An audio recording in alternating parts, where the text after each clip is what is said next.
Our post-Coors Light Pole Award qualifying here at Sonoma Raceway for tomorrow's Toyota Save Mart 350. We are joined right now by Kyle Larson, driver of the number 42 Viva Chevrolet for Ganassi Racing. And Kyle, quite a run you had out there. Talk about the challenges of getting around here and the lap you turned in. Yeah, it was better qualifying than I thought we might have. In practice yesterday, we were okay in race trim, a little bit better in qualifying trim, but I didn't think we were that good. So I was really, really shocked that I went that fast in the first round. I think that was a whole second and a half, I think, quicker than I went yesterday, almost. And so I was really surprised about that because I didn't think it was that great of a lap. And then the second session, I got to go right out, and I guess the yellow came out like right before we got to the line. So I don't know what that lap would have been. I think it actually felt worse than my third run, but it'd have been nice to have a little bit less laps on my tires for my good lap. But yeah, to finish fourth in qualifying was good. I would have liked to have been on the pole after how fast we went the first round, but we'll take it. It was a good day for the Viva Vantage team, and go on to tomorrow and try and work on our car, because I think we'll have to work on it quite a bit, just because our long run speed wasn't very good yesterday in practice, but we'll work hard. We're going to open up the floor here to questions. If you have a question for Kyle, please raise your hand. Any questions downstairs? I got a question. How is brakes working in this here? Is there any problem there or no? Not yet, but you might experience some in the race for sure. Just being, you'll probably get lots of long green flag runs, so you have to take care of your brakes some. But right now, it's not an issue, or at least it hasn't been for my car. So I've been happy about that. Where usually when you run on the rumple strips down through 9 and 10, it kind of vibrates the pads back, and you have to pump your pedal up before you get to 11. But I haven't really had any of that issue yet this weekend. But I'm sure we'll experience some of it tomorrow.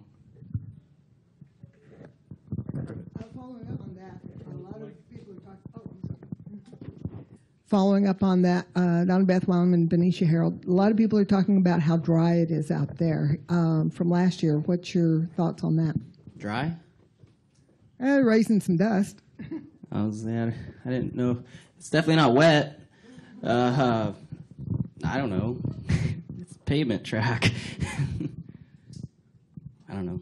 It's always pretty dry in California, apparently, since we're in a drought. Any more questions downstairs for Kyle Larson? Any questions upstairs? I got another question. No questions. Oh, aside from the possible brake issues, what systems of the car are being most stressed here, particular to this track? I mean, transmission, brakes, patience. I don't know. This track's just really tough on a lot of things. So tires. I don't know. There's a full list of stuff. It's just a really tough technical racetrack. Any road course, I imagine, in these big stock cars are probably hard on them. So just got to take care of your equipment and try and keep a cool head throughout the whole race, because there'll be a lot of times where you get impatient and you don't want to make a mistake. Kyle, we're getting ready to have another NASCAR Canada West Pro Series race here, a race that you won last year here at Sonoma Raceway. How much did that help you, racing in that race, how much did that help you learn the ins and outs of this racetrack? I think it helped, for sure, just mainly because last year I had never raced here. I grew up on the West Coast, but I did dirt track oval racing. So that was only one of my few road course races at the time, and so yeah, it just helped getting laps around the track, getting to learn the elevation changes, and just getting your rhythm down. This is really a rhythm racetrack. So yeah, I mean, anytime you can get extra laps, it's good. I was hoping to race it again, but we just kind of ran out of time there at the end, and it'll be all right though. We should be fine. It's a long race, so you'll learn a lot throughout the whole thing. Good deal. Well, thanks for joining us, Kyle, and good luck tomorrow. Thank you. You have another one?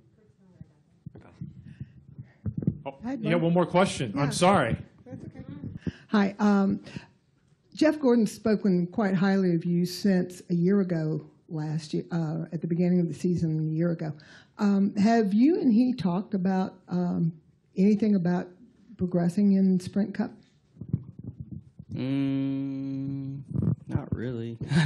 Not really. No, I don't know. Me and Jeff are friends. We don't really talk a whole lot about racing, I guess. I don't know if anybody really in the garage area talks to other drivers about racing a whole lot, just because we do it all the time. But I don't know. It's been cool to hear Jeff talk very highly of me the last handful of years, really.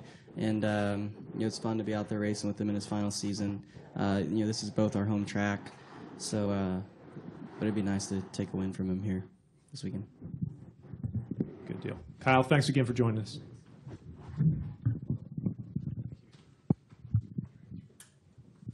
Again, in the Media Center, we are joined by the second place starter for tomorrow's Toyota Save Mart 350, and that's none other than number 41, Haas Automation Chevrolet driver Kurt Busch. Kurt, good lap he had out there today. Can you take us through that lap and talk about the race tomorrow?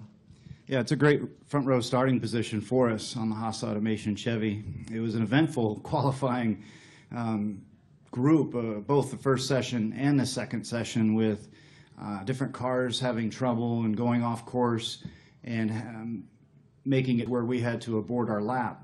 And the one that was exciting was my little brother was spun in turn 10, and my spotter, who's on top of the drag tower, said there was a car off. And when you hear car off, that means you're still clear to run through there. And I was just talking to NASCAR. There are the local waving blue flags that might have been out. And as I went through there, it was a dangerous situation, but the way it all turned out, that still didn't allow us to go and complete our lap, which was disappointing because that lap was 0.2 quicker than Allmendinger's pole lap. And for us to come back in, cool the engine, and try to reset tires, it didn't work out with the time that was left. And then we went back out to get what we could, and here we are second. So it was definitely a day to challenge all the different things that we could have gone through with the car preparation, the track being clear, corner marshals, and then having the pole sitting lap, which I thought was a good lap, to be omitted. Hey, we're outside pole. We'll start there and just go from that starting position. Dale, we're going to open the floor to questions. If you have a question, raise your hand. We'll start with Tom. We'll work our way around. Hi, Kurt. It looked like Kyle just barely got out of your way there. Can you talk a little bit about what that happened to the haze and the smoke? Were you able to see him okay? Yeah, with the spotter telling me that there was a car off in turn 10, as I was coming through 9, I could see the cloud of smoke. When you see the cloud of smoke, that means he's been there for a while, that the smoke was able to elevate, which means, therefore, there should be a clearing underneath. And I saw a clear track, and he was pointed in towards the right side of the track, and the exit of turn 10, you're on the left side of the track. So I saw a clean shot to go through there, and at the time, the track was still green. So it was a hard call on, do I continue to come through a section where there's trouble, even though that the track hadn't been called off yet. Bob Pockris, ESPN.com. With the change in horsepower, we've seen teams get better fuel mileage in general this year. Would you expect people to get better fuel mileage tomorrow and be able to do it on 2 stops, or the way that you guys were doing engines and stuff last year, detuning them to get fuel mileage, does that kind of balance it out and still be kind of a choice between 2 or 3 stops tomorrow? No, that's a great question.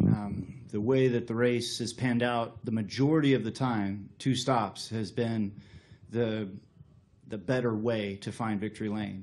Last year, a lot of teams jumped off of that 2-stop strategy and went to the 3-stop because of the tire wear. This year, I think the tire is slightly different. They were trying to bring back a tire with more tread on it so that it would last the full stint. And we're still in that question mark zone on, do you go on 2 or do you go on 3? And the fuel mileage is definitely helping us this year with the decrease in horsepower to go on 2 stops. The problem is when you have somebody that's committed to 3 and there's a group of them that are on the 3-stop strategy, it's amazing how many weird lines you take on restarts, and you're jumping over guys, you're going through guys, and it turns into a very aggressive race. And that's what Sonoma's been known as here recently, as well as Watkins Glen. So some of that road course gentleman's agreement that goes out the window when it comes down to the end of the races on restarts.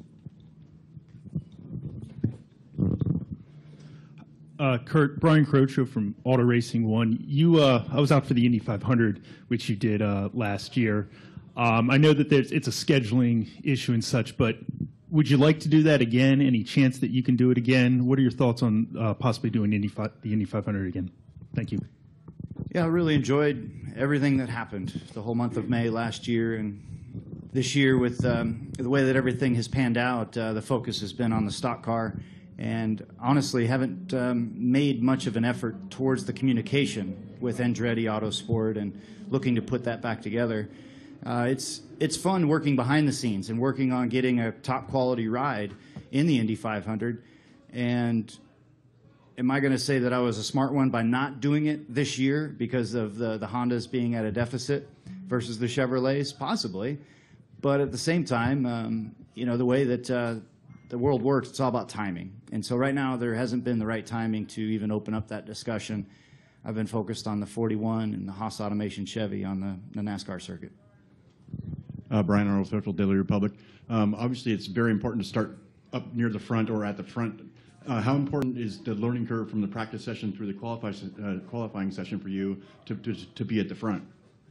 Well, it's a benefit all throughout the race. With starting up front, you have track position, you can set your own pace, you have a good pit box selection, you stay out of the riffraff on at least the first couple restarts.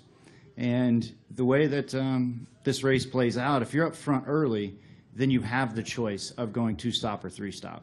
So we've left ourselves with choices. Do we have any questions upstairs in the press box? Lee Spencer, Motorsport.com. Hey, Kurt, on the way back, you said you were smiling all the way back despite the adversity that you had faced, and you thank the guys for giving you such great equipment. Can you remember a time in your racing career when you've been as happy and content as you are right now with the number 41 team? Well, I mean, that's a loaded question. There's so many times when you feel like you've got everything you need to win, and the results don't come out of it. Then there's times when you surprise yourself, and the team is surprised, or there was some mystery thing from the engineering department that helped you win. The team chemistry and the balance that Tony Gibson brings to me and the group of the guys working on this 41 car, even the guys back at the shop that respect Tony Gibson, this reminds me of Jimmy Fenning in 2004. Any more questions from upstairs? No more questions. Well, Kurt, thanks for joining us, and good luck in the race tomorrow. Great, thank you.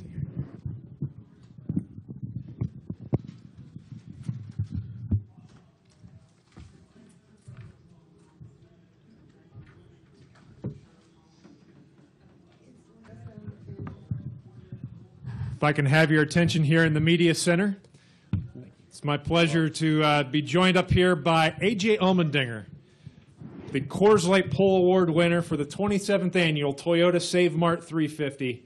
Recorded a lap of 74.385 seconds, which equates to 96.310 miles per hour. A.J. drives the number 47 Kingsford Charcoal Chevrolet for JTG Doherty Racing. And outside of that Pollo Local, which I'm sure you put in the system last night, what led to busting off that fast lap today? Honestly, just hard preparation from all my guys. What they've done to get this car ready back at the shop, and just the stuff that they did here at the racetrack to get it ready for practice yesterday, and then to go into qualifying today. They've just worked so hard, and we talked about it a little bit yesterday. Just the last 6 weeks, kind of the struggles we've had, and the guys really put their heads down and worked hard on this car, and our next few races, our cars are really prepared. So, it was a weird session because we got that red flag early on when I was out there, and kind of had to reset myself, and it was strange because the lap times really didn't seem that fast. The first wave of cars that went out there, and then as soon as that red flag came out, it was like cars fired off back out there and put down some big laps. So I knew if I went out there and hit my marks, we should have a good shot at it, and both laps were pretty solid. You can always nitpick and find a little bit more here or there, but I just tried to make sure I hit my marks and got everything I could out of it, and it worked out. Good deal. We're going to open the floor up for questions. If you can raise your hand, we'll get a wireless mic to you. We'll start here at Tom and then go to Bob. Hi, AJ. How much of an advantage is leading off this race going to be for you, and how many pit stops do you think you're going to be making? Well, I mean, starting up front's always critical, no matter where you're at. You know, here it's there's a lot of strategy that comes into play. The yellow flags when they fall, when you pit, you know, tires are really important around here. So it's interesting just always how this race plays out. I think that's why we see so many winners in so many years. So. You know, I focused on just so much about our race package yesterday and qualifying today. We haven't really talked about how many pit stops we're going to do yet. You know, that here more than Watkins Glen especially, the strategy changes a lot just because tires are so important. So if you run 10 or 15 laps and a caution comes out, more than likely you're probably going to pit just because tires are that critical. So starting up front it's important, and you know, hopefully we can go out there and kind of pace the field and get settled in early on and then kind of see how the race plays out. Bob Pockers, ESPN, kind of building on that. In general, fuel mileage has been better this year with the less horsepower. So will that translate to here? And if you wanted to do it in 2 pit stops, if tires weren't an issue, would that be the way you would do it? Yeah, I mean, but tires are so critical to run. I mean, to run that type of stint to where I think it plays out to 35 laps a stint if you were to do it in 2 or right around there, maybe 36 or 37. It's tough. You know, once you get to like lap 25, you're hanging on, and it's just who can conserve their tires better than the other person. You know, last year I thought we had a really good short to medium run car, probably the fastest car out there, but our long run speed wasn't good enough to win the race. So that's something we tried to come here, and I really tried to focus on yesterday. And you kind of have a general idea, but you don't really know until you get 25 laps in. So we'll see how it plays out. And like I said, you know, you get a yellow flag that falls kind of right in the middle of that, it changes everything anyway. So just hopefully get a clean start and get into a rhythm and try to click off the laps and see how it goes. And are your migraines okay? Yeah. I mean, it's you know, it's kind of something I deal with here or there. I wasn't the smartest guy in the world. I went karting last week in Wisconsin. I thought that would prepare me for road course racing, and I got beat up by a lot of 16 and 20-year-olds. So my neck, everything's stiff. That's the problem with karting. It's good training, but it doesn't help your body out. So the nurses were great here. I've gotten my neck worked on a little bit. I'll be fine. Any questions from the press box upstairs? No questions. Going? No. Going, gone. Scott Rocks, KSBY Sonoma. AJ, earlier in the Q&A with Jeff Gordon, he asked Steve Page to open the carousel. Would you want to run against him in the carousel? Sure. I mean, I can qualify pole in the carousel too if you need me to. No, it's funny. I ran it one time in a go-kart in like 1996 or something. So obviously Jeff has an advantage. I don't know, is Jeff the only guy that's run the carousel now in this series? So, yeah. So he's just trying to cheat. I see it. But it'd be fun. I wouldn't mind running it, and it'd be interesting. But yeah, he'd definitely have an advantage if he's the only guy that's running. Want to come up here to the front? Well, following up on that, Jeff Gordon has said that you're the guy to beat this weekend. You certainly are starting off right with the pole. Do you consider this your local track? And congratulations again to Bay Area driver getting the pole. Oh, thank you. Yeah, I mean, it's definitely my local track. You know, my dad and I, we came here a lot watching the Sprint Cup Series, and, you know, this was always so close to home. You know, here in Laguna Seca, you know, my background a lot was being at Laguna Seca racing through the open wheel stuff, but I always enjoyed coming to this race and watching the Sprint Cup Series. So, you know, when I first got to drive on, I hadn't actually ever really driven on it until I ran in this race. So I've always enjoyed it. It's a tough racetrack for sure. I mean, it's definitely a finesse racetrack. You can't attack it. You have to finesse your car. You can't hurt the rear tires. So it takes some time to learn how to get around here and kind of pace yourself. But you know, it's always fun coming back home. It's tough, and you got to kind of manage family and friends, plus your job. And, it's big for us because Kingsford and Clorox, their hometown is in Oakland. So hopefully it makes them happy and they want to keep giving us money. Brian Arnold, Fairfield Daily Republic. You mentioned karting back here, and you said 95 or 96. How has the track changed over all those years, and how much have you learned, coming back to this track year after year? The track actually, just in the 8 or 9 years that I've run here, it has changed a lot. The grip level is low anyway, and it feels like it hasn't really changed much. The cars have changed more than the track has with the cars now compared to when I first started here with the COT cars that were real heavy, real top heavy. The cars rolled a lot. You'd see a lot of kind of the right or left front tires carrying all the way down through the S's, and now it's with the track and the cars, especially with the ride height, not having the rule anymore, and you can lower the car as much as possible. It feels more like a race car. You can kind of sling the car around a little bit, and it doesn't carry the tires as much. So that's more change than the racetrack has. Any more questions for our Coors Light Pole Award winner, A.J. Allmendinger? Well, A.J., I have one question for you. Oh, okay. What are you going to put in that bowl? Probably a lot of sour candy, honestly. I love sour candy. Dessert is served at the 47 Holler. Thanks for joining us, Thank A.J., you. and good luck. Congratulations. Thank you.